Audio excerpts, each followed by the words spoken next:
Muitas pessoas fazem este questionamento. Eu sou católico e ouço que no culto do meu irmão evangélico, fulano foi curado de forma milagrosa. Afinal, existem milagres fora da Igreja Católica? Vamos fazer uso de um artigo de Dom Estevão Bittencourt, monge beneditino, teólogo brasileiro muito renomado, já falecido.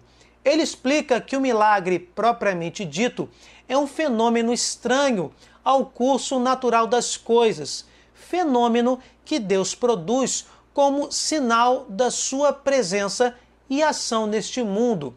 É sempre um testemunho que Deus dá em favor de uma verdade ou de uma pessoa. Em consequência, escapam à qualificação de milagre certos fatos que, embora sejam admiráveis, não têm significado religioso, não elevam a Deus, mas, ao contrário, só servem para satisfazer ao capricho ou a vaidade de alguém. Quando Deus efetua prodígios, o faz sempre a fim de chamar a atenção do homem para algum dos seus atributos divinos. Este ponto é muito importante. Deus só realiza um milagre, só suspende as leis da natureza para fazer algo impensável ou impossível aos olhos humanos, com a finalidade de conversão dos homens e levando em consideração, em primeiro lugar, a honra e a glória do próprio Senhor. Uma vez sabendo disso, outra pergunta se coloca: o que os teólogos falam sobre milagres sendo realizados fora da igreja fundada por Jesus? Dom Estevão continua, dizendo que os teólogos afirmam que o milagre pode ocorrer tanto dentro da igreja, entre os fiéis católicos, como fora desta, entre não católicos, hereges, cismáticos, pagãos, embora seja raro. Quando o milagre acontece fora da Igreja Católica, é importantíssimo saber que é sempre Deus quem o produz.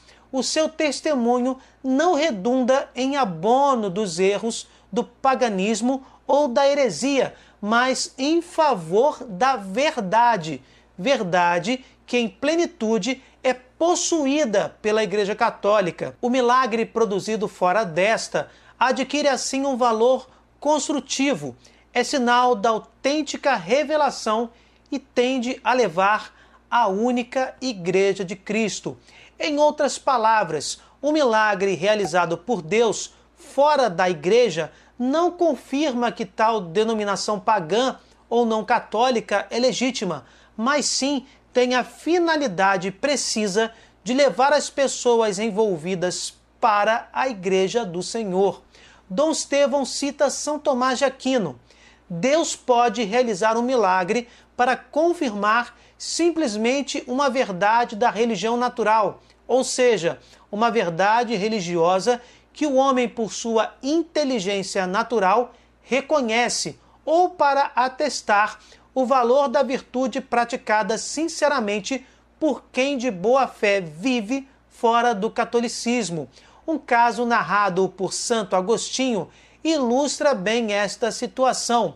Uma vestal de Roma, que é uma virgem consagrada ao serviço de uma divindade romana pagã, para comprovar a conservação de sua pureza, havia conseguido carregar água do rio Tibre num vaso perfurado. São Tomás assim comenta tal notícia: não está excluído que, para exaltar a castidade, o Deus verdadeiro, por meio de seus anjos, tenha realizado o milagre de deter as águas, pois se floresceu alguma virtude entre os gentios, floresceu por dom de Deus. Isto significa que quem fora da igreja procura sinceramente a Deus, seguindo a sua consciência com toda a boa fé, encontra a Deus, o único Deus da revelação cristã.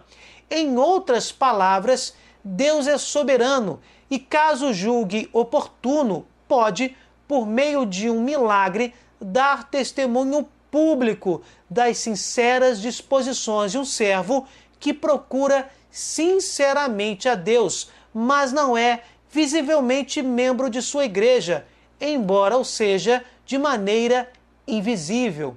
Um outro ponto a observar: não devemos confundir milagre com forças latentes na alma, poderes naturais ainda pouco conhecidos e explorados pela psicologia. Os fenômenos chamados paranormais, como a telepatia, a radiestesia, a transmissão de pensamento, a clarividência do passado e do presente, as curas por sugestão.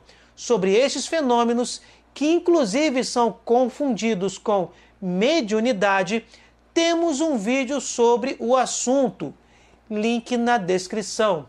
Às vezes, estes fenômenos são tidos como milagres e atribuídos a mensageiros do além, e isso é um erro enorme. Existem também casos em que a intervenção, de forma mais cirúrgica, vem de anjos e de demônios. Nos dois casos, o fenômeno só acontecerá por especial permissão de Deus. No caso de prodígios enganadores de seres malignos, Deus não gera o mal, apenas o permite se o próprio Deus tirar deste mal um bem ainda maior. Essas intervenções angelicais podem ocasionar os fenômenos chamados preternaturais, além dos naturais. Exemplos: a descrição de acontecimentos futuros previsíveis, a indicação de fórmulas farmacêuticas e terapêuticas que excedem os conhecimentos da ciência humana, a transposição de objetos e pessoas de um lugar para outro. Tais efeitos estão certamente ao alcance dos anjos bons e maus, que, possuindo inteligência superior à do homem, podem, melhor do que nós, penetrar nos segredos da natureza. Possuem também raio de ação mais amplo que o raio de ação do homem. Pois bem, esses fenômenos preternaturais podem se verificar, por permissão do Senhor, tanto dentro como fora da Igreja Católica. Não há dúvida, esses fenômenos ocorrem em alguns processos do espiritismo. Ocorrem também em formas de curandeirismo, que invoca explicitamente os espíritos maus e usa da magia negra. Jesus mesmo predisse que surgiriam falsos cristos e falsos profetas, os quais fariam grandes sinais e prodígios, de modo a seduzir, se fosse possível, até os eleitos. São Paulo atribui semelhantes poderes ao homem iníquo por excelência, que se manifestará no fim dos tempos. Então o tal ímpio se manifestará, mas o Senhor Jesus o destruirá com o sopro de sua boca e o aniquilará com o resplendor da sua vinda. A manifestação do ímpio será acompanhada, graças ao poder de Satanás, de toda sorte de portentos, sinais e prodígios enganadores. Ele usará de todas as seduções do mal com aqueles que se perdem, por não terem cultivado o amor à verdade que os teria podido salvar. Por isso, Deus lhes enviará um poder que os enganará e os induzirá a acreditar no erro. Desse modo, serão julgados e condenados todos que não deram crédito à verdade, mas consentiram no mal. Esses portentos, esses fenômenos preternaturais, não são milagres no sentido estrito, mas no sentido amplo. E mais uma observação: Deus só permite que tais fenômenos aconteçam para comprovar e purificar a fé dos seres humanos. Como já falamos, Deus só permite o mal se tirar deste mal um bem ainda maior. No caso particular desses fenômenos preternaturais realizados por demônios, Deus nunca poderia permitir que o homem seja, por obra dos espíritos maus, invencivelmente levado ao erro no tocante à religião e à salvação eterna.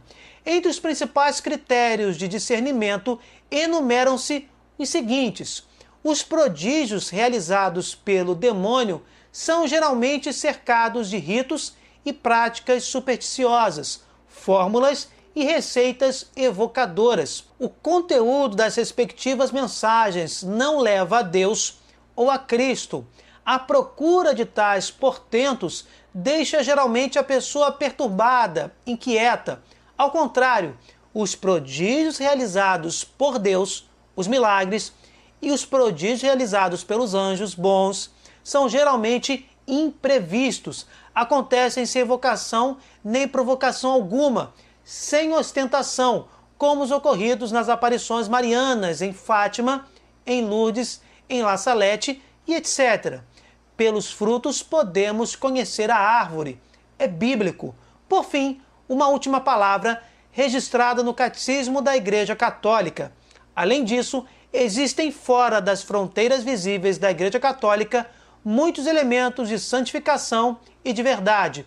A palavra de Deus escrita, a vida da graça, a fé, a esperança e a caridade, outros dons interiores do Espírito Santo e outros elementos visíveis. O Espírito de Cristo serve-se destas igrejas e comunidades eclesiais como meios de salvação, cuja força vem da plenitude da graça e da verdade que Cristo confiou à Igreja Católica. Todos estes bens provêm de Cristo e a Ele conduzem e por si mesmos reclamam a unidade católica. Louvado seja o nosso Senhor Jesus Cristo, para sempre seja louvado. Se vocês gostaram deste vídeo, deixem o seu like, compartilhem, se inscrevam no canal. Fiquem com Deus, desculpem qualquer coisa e até o próximo vídeo.